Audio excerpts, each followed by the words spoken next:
পরবর্তী আয়াতে উলাইকা আলা হুদাম মির রাব্বিহিম ওয়া উলাইকা হুমুল মুফলিহুন। উলাইকা উলাইকা এটা একটা ইসমুল ইশারা। উলাইকাটা কি? ইসমুল ইশারা। আর এটা প্লুরাল, এটা সিঙ্গুলার কি? জালিকা তিলকা। জালিকা তিলকা। জালিকা সিঙ্গুলার, তিলকাও কি সিঙ্গুলার। আর এই জালিকা তিলকার প্লুরাল হচ্ছে উলাইকা। উলাইকা আর উহারাই। আর উহারাই, এই উহারা কারা?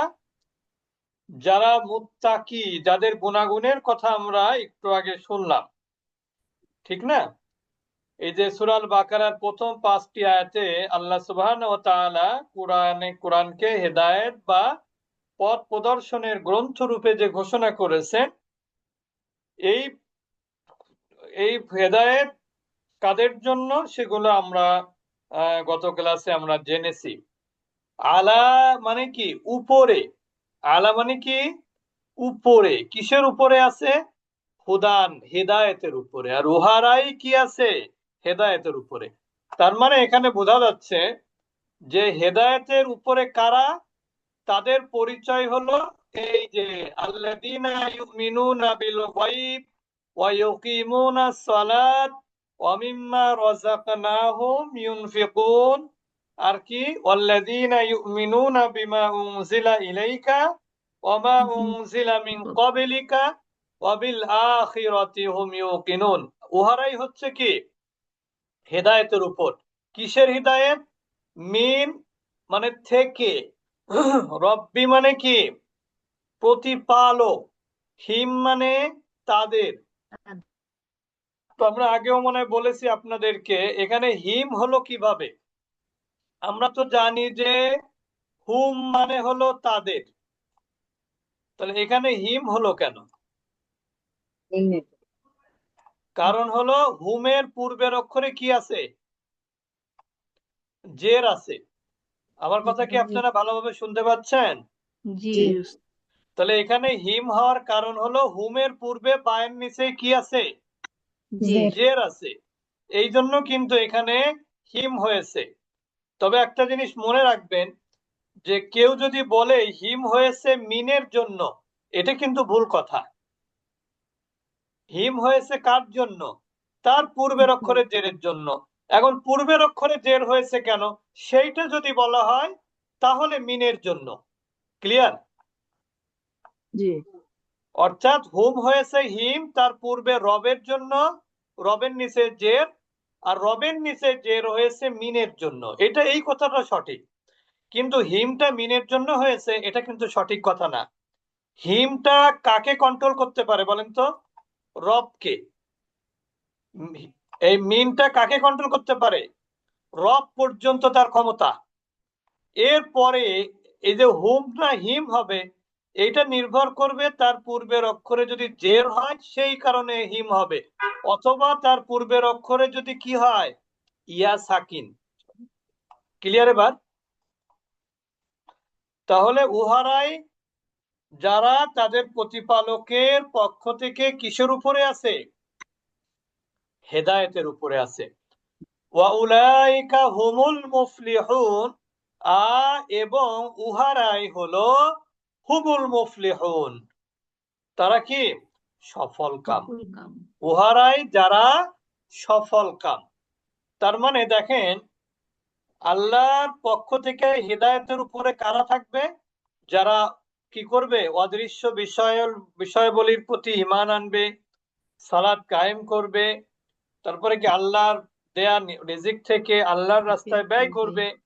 আর যারা রসুলের প্রতি অবতীর্ণ কোরআনকে যারা বিশ্বাস করে এবং রসুলের পূর্ববর্তী নবীদের উপর যে সমস্ত আসমানি গ্রন্থ নাজিল হয়েছিল সেগুলোর উপরও বিশ্বাস স্থাপন করে, আর কি করে? পরকালে বিশ্বাস রাখে।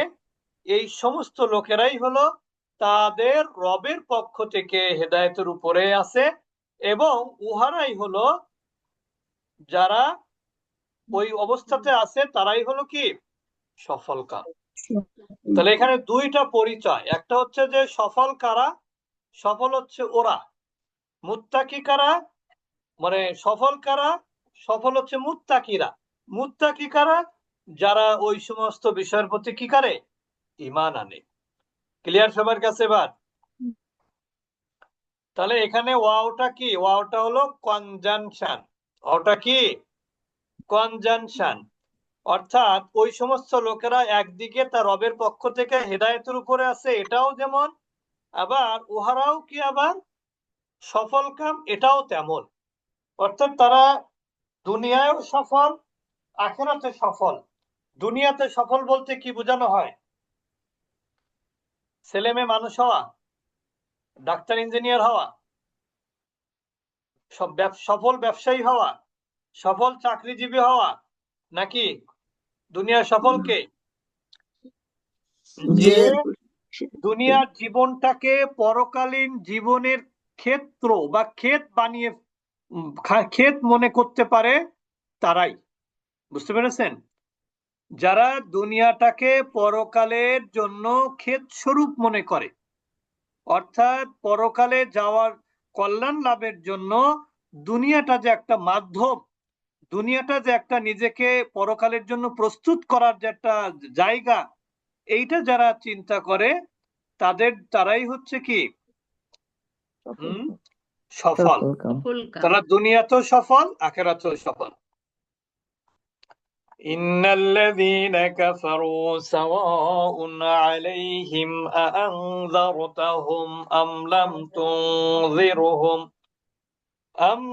তুনযিরহুম লা ইউমিনুন। এটা ঈমানদারদের কথা শেষ হয়ে গেল। আর এখন কাদের কথা বলা হবে? তার উল্টো যারা ওইগুলো মুনাফিকদের বিশ্বাস কথা, করে না, যারা মুনাফিকদের কথা। কাফেরদের কথা, মুনাফিক না। ওইগুলো যারা বিশ্বাস করে না তারা হলো কাফির, ডাইরেক্ট কাফের। বুঝতে পেরেছেন? আর মুনাফিক তো ভিন্ন। তাহলে ইন্নাল্লাযীনা, নিশ্চয়, ইন্না মানে কি নিশ্চয়, এখানে কোনো প্রকার কি নাই, অনিশ্চয়তা নাই। আল্লাযীনা, আল্লাযীনার সিঙ্গুলার কি আল্লাযী। আল্লাযী মানে হচ্ছে যে বা যিনি, আর আল্লাযীনা মানে যারা বা যারা তারা। কাফারু, এটা সিঙ্গুলার না প্লুরাল? এটা প্লুরাল। এটা সিঙ্গুলার কি কাফারা, কাফারো, এটা সিঙ্গুলার হলো কাফারো। কাফারা। এটা কয় নাম্বার ফর্ম?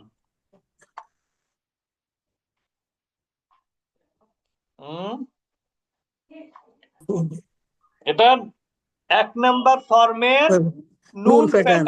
নুন 1 নাম্বার প্যাটার্ন, ফর্মের নুন নুন প্যাটার্ন। প্যাটার্ন। 1 নাম্বার ফর্মের কি নুন প্যাটার্ন। কাফারা ইয়াকফুরু, কাফারা ইয়াকফুরু অর্থ কি অবিশ্বাস করা। কাফারা ইয়াকফুরু মানে কি অবাধ্য হওয়া, মনে রাখবেন। কাফারা মানে কি অস্বীকার করা, অবিশ্বাস করা। তারপরে কি অবাধ্য হওয়া, যদি এখানে লেখেনি অবাধ্য হওয়া, যারা অবাধ্য হয় তারাও কি কাফির। আর এটা অনেক সময় 4 নাম্বার ফর্ম থেকেও কিন্তু কি হয় আসে। 4 নাম্বার ফর্মে যখন আসে তখন হবে অমান্য করা, অবাধ্য হওয়া। বুঝতে পেরেছেন? তাহলে কাফারা, কাফার, কাফারু, এটার মুদারে কি হবে ইয়াকফুরু, ইয়াকফুরানি, ইয়াকফুরুনা।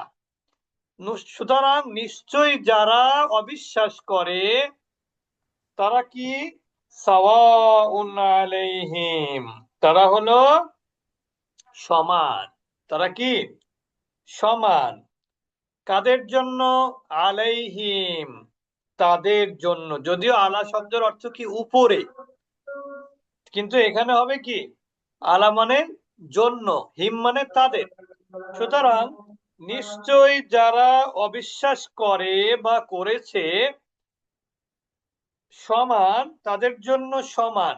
তাদের জন্য কি সমান? কি সমান?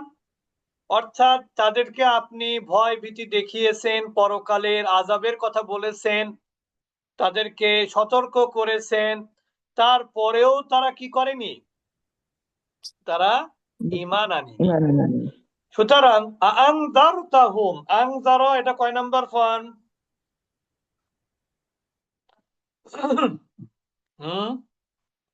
আনজারা কয় নাম্বার ফর্ম? নাজারা 4 নম্বর পর। 4 নম্বর। এটা 4 নাম্বার। আনজারা মানে ভয় দেখানো। ভয় আনজারা মানে দেখানো। কি? ভয় দেখানো। ভয় দেখানো, হ্যাঁ। সতর্ক করা, সতর্ক করা। আনজারতাহুম, আনজারতা এটা কোনটা? Second person singular, second person singular verb. আনজারতা, তুমি ভয় দেখিয়েছো, মাদি। হুম মানে হচ্ছে তাদেরকে। এই হুম কারা? কাফারু যারা। আনজারতাহুম, আপনি তাদেরকে ভয় দেখান, এটা কিন্তু প্রশ্ন। আপনি তাদেরকে ভয় বা আপনি তাদেরকে সতর্ক করেন কি? আপনি তাদেরকে সতর্ক করেন কি? আরবিটা কিন্তু তাই। আমলাম, না। লাম তুনজির, সতর্ক করেন নাই তাদেরকে। অর্থাৎ একসাথে বললে কি হবে?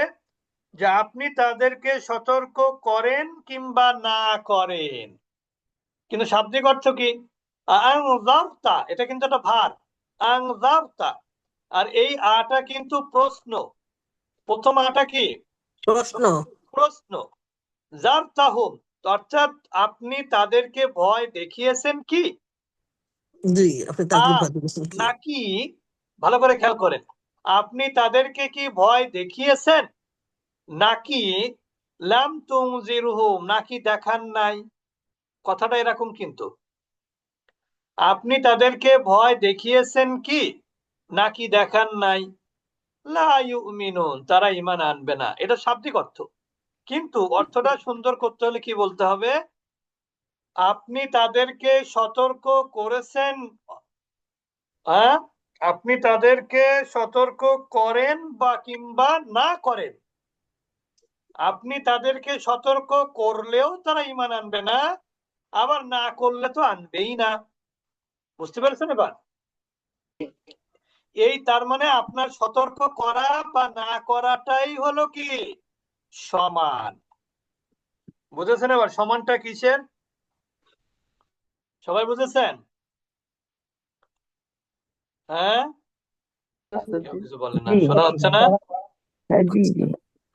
তাহলে আপনি তাদেরকে সতর্ক করেন বা না করেন, তাদের জন্য সমান।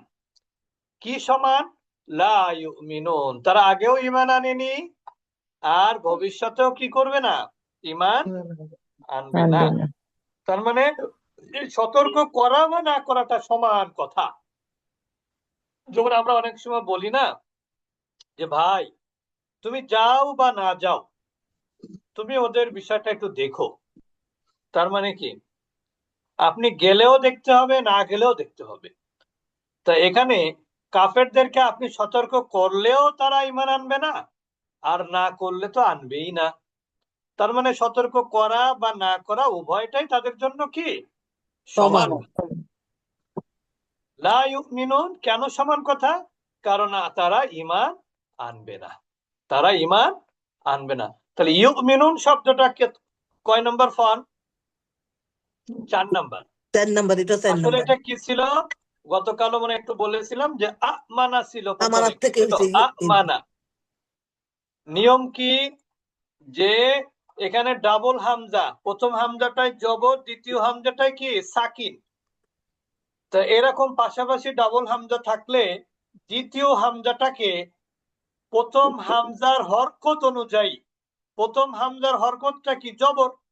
তাহলে প্রথম হামজার হরকত অনুযায়ী হরফে ইল্লাত, জবরের হরফে ইল্লাত হচ্ছে আলিফ, জেরের হরফে ইল্লাত কি? ইয়া, আর পেশের হরফে ইল্লাত কি? ওয়াও। তাহলে এখানে যেহেতু জবর আছে, তাহলে এখানে দ্বিতীয় হামজাটাকে কি দিয়ে পরিবর্তন করতে হবে? আলিফ দিয়ে। তাহলে এটা কোন আলিফ দিয়ে?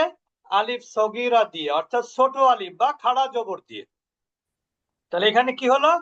আমানা হয়ে গেল। এটা গেল আমানা হচ্ছে মাদি। আর মুদারে কি? ইউমিনু। ইউমিনু তাহলে ইউমিনু, ইউমিনানি, ইউমিনুনা, এটা plural, third person plural verb. আর এর পূর্বে লা আসছে, এই লাটা হচ্ছে লা, কি হবে এটা? নাহি লা নাহি। নাহি। লাই নাহি না, এটা এটা কি হবে? নাফি। নাফি লায়ে নাহি।